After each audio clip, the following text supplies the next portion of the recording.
Hello everybody, welcome back. Just wanted to, I was out here um, in the back, porch area here. And I got a new thing in the delivery. Well, actually I got two new things in the delivery. I guess I'll show you for the ceramic stuff. One of the things that I got was a new screen, which I've been wanting for a while. Because the screen that I had, now this is actually a 100 mesh screen, and I probably still need at least one more screen, but the screen that I had, well, the first thing that I was using was, where is it? Oh. I hijacked one of my wife's kitchen colanders, which does help quite a bit. I've used it in like processing clay. Again, usually I said what I've been doing to get my own clay from around the house, as you've seen in other videos, is to actually go out and dig raw clay out of the stream in the back, or in some other place in the yard. And so one of the first steps is to actually take that clay, which got rock and sticks and things like that in it, and actually slake it down in water. So put it in a bucket and fill it with water and get it all mixed up to where you really break up a lot of the clumps. And then I would run it through the colander here. And then the other screen that I had,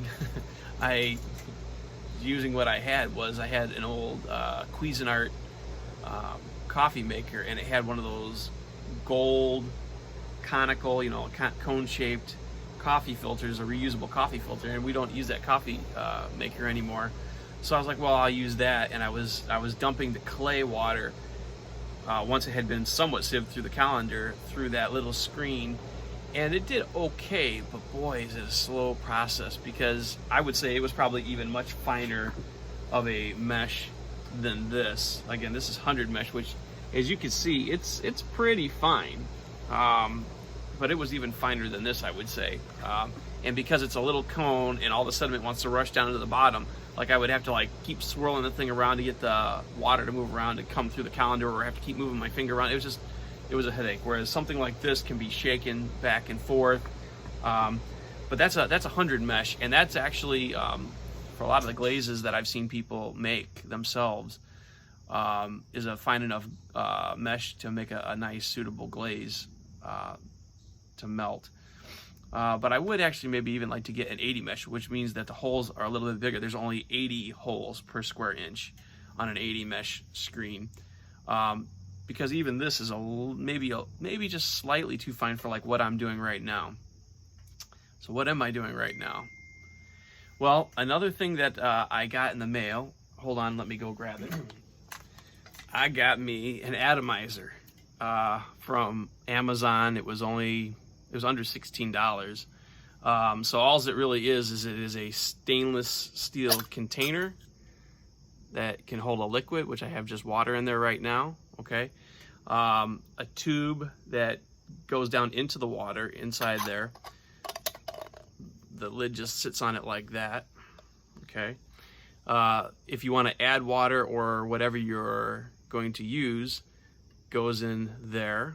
And then you have this tube, which is your blowpipe. And what it does is that the blowpipe itself blows across that top of the tube that goes down into the liquid.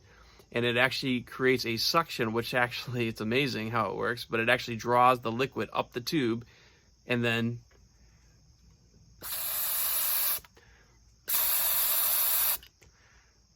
it sprays. So the atomizer then can be used to use glazes, to glaze your pots like a spray painter without a compressor. Or in my case, what I want to use it for, which I may use it for glaze as well, but what I want to use it for is, let me now move the camera down a little bit. I have been saving my charcoal ash. So basically, like it's basically wood ash. Now I've already run this wood ash. I've actually saved this from last summer, and I had it in a bucket. Actually, I had it I had it in this bucket sitting for about, a year, just because I didn't really want to run it through that little small screen, that coffee filter screen. I was dreading trying to use that, so I wanted to wait until I got a decent sieve, 100 mesh sieve, and I said I might even get a bigger one, an 80 mesh, because this might be just a little on the fine side. But so that's what I'm doing, is I'm sieving wood ash. And so what do you do after that? Well, you basically can take and make a mixture of wood ash and water, and then use the atomizer to blow that on the outside of the pots. And what that will do, sorry, let me get the camera here again. Camera work is so funny. So what you can do then is, with that wood ash and water mixture, blow it on the outside of the pots. Well, when that gets up to temperature, like I said, I'm going to fire it to cone 10, which is like around 2300 and something degrees, 2350 maybe degrees. That wood ash will actually form a type of glaze. There are a lot of fluxes in wood ash that basically allow for this glazing type effect. And so there's two things that I want to do with this wood ash. One, I would like to blow it directly onto my pottery and use it as give it a nice glossy look. It's not is just doing that, it won't be as thick as a normal glaze would be, but also wood ash itself can be used in conjunction with like red clay. The clay that I have out here, I can mix that wood ash 50-50 or some other ratio, and actually create my own glaze. Because what the fluxes in the ash do is they allow the clay to actually melt at lower temperatures, and will help it to possibly form a glossier surface. So again, I want to experiment with that. So I needed to get a sieve so that I could, because again, you want to get all the big chunks out. Now again, this sieve may be a little extreme. I will show you. I'm actually getting a super fine, I don't know if you can see it, I'm getting a super fine powder out of this. I mean, it's basically the consistency of flour for like baking, which hence is the reason for the respirator. Because two things to keep in mind if you're working with wood ash. One, you don't want to breathe any of that stuff in. It's not good for your lungs. It can cause you health problems. So be safe, please. Number two, you'll notice that I am trying to keep a glove on. Now I know I just touched it and I'll have to wash my hands off. But wood ash in itself is caustic, which means that it corrodes. So it's interesting. One of the things that I came across as I was researching the use of wood ash is, so wood ash used in ceramics is usually either washed or unwashed. So unwashed would be basically what I have now, is just basically taking this wood ash, mixing it with water, or mixing it in a glazing recipe, and just using it like that. That would be unwashed.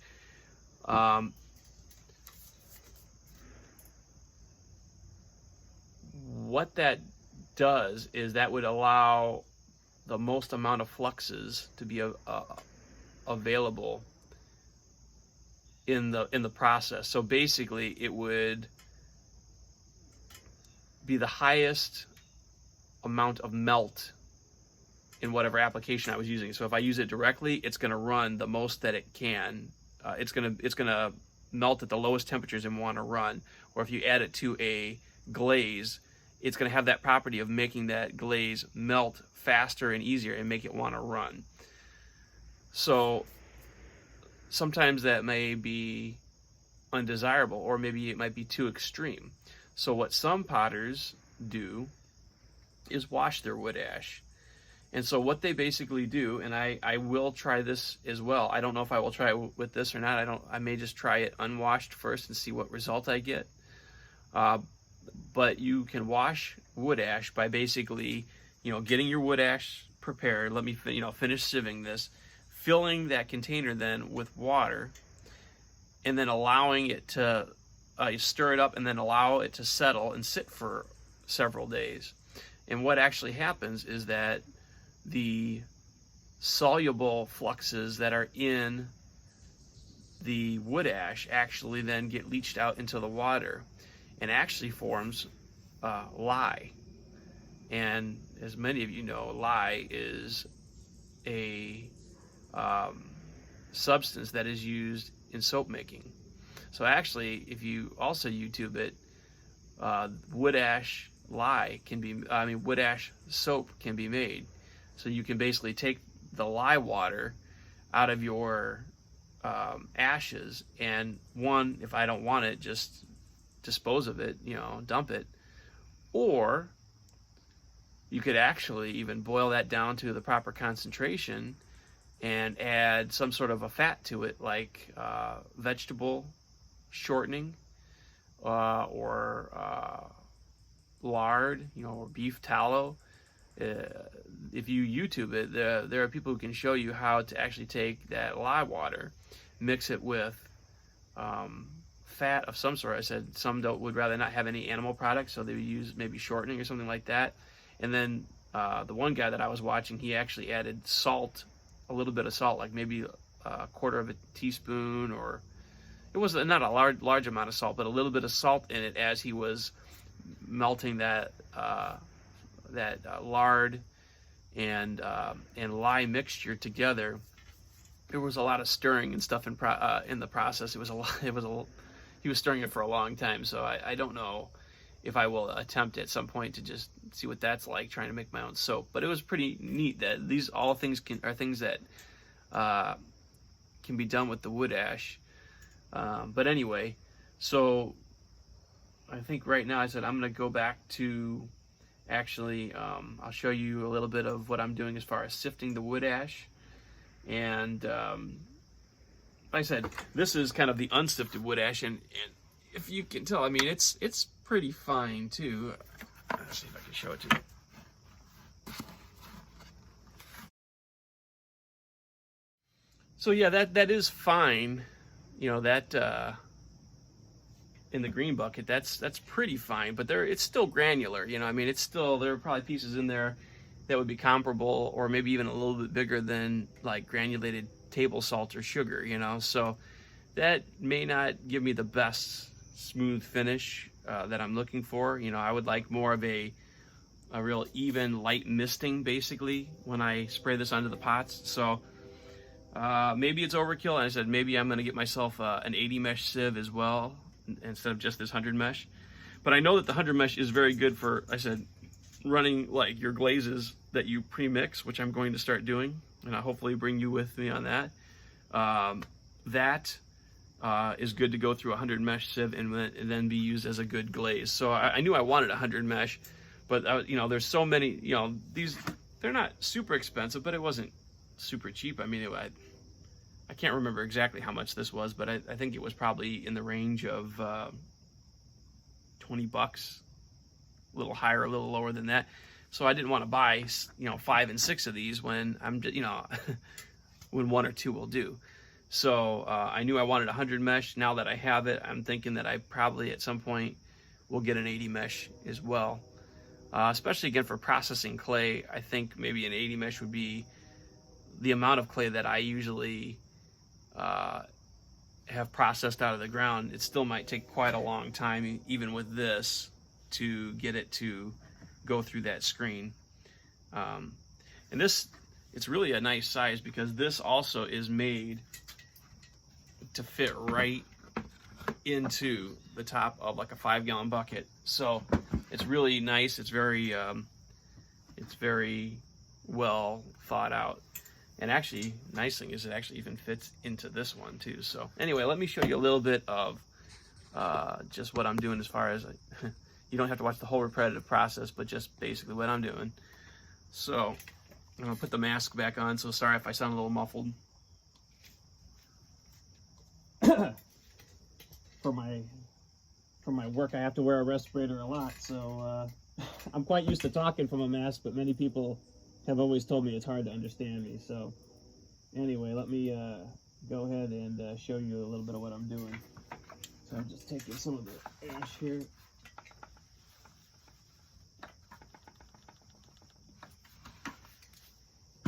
I'm just doing a little bit at a time because, again, it is a pretty tight mesh and it would take a long time. And part of what you'll see I do is I do a shaking back and forth, and with a lot of powder in there, I think it would just kind of go everywhere. So I do kind of rub it around a little bit. And that does kind of help work it through the screen a little bit.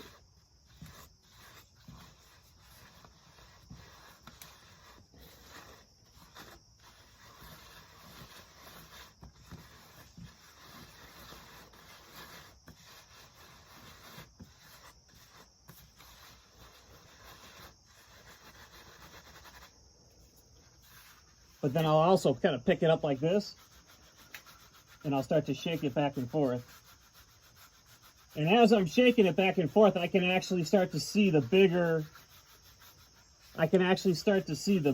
grains, the bigger pieces of charcoal, the more granular pieces, not the powder, but the more granular pieces really starting to show up.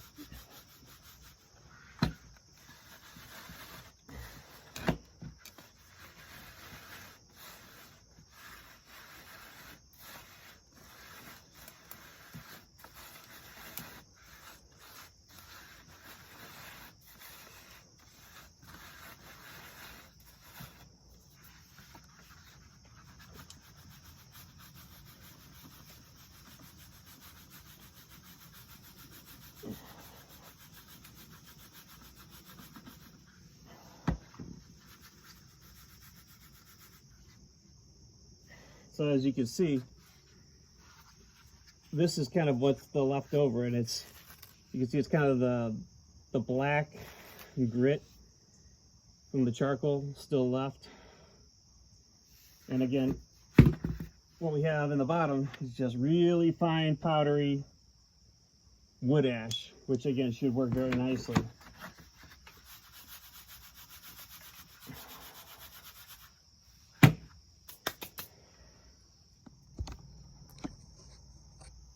So anyway, that's pretty much the process. That's what I'm doing, and you know, it's like a lot of things. It's a little bit time intensive, but again, this is, you know, for just relaxation and just enjoying the process of doing this, being able to kind of create something. I said I've seen the effects of what the wood ash looks like when it's been fired, and it's really beautiful. It's kind of a nice rustic look that can go on the outside of a lot of pottery. So looking forward to using it some more. But anyway, thank you for joining me, and look forward to seeing you in the future. Until the next time I see you, don't be afraid to get your hands dirty. We'll see you later. Bye-bye.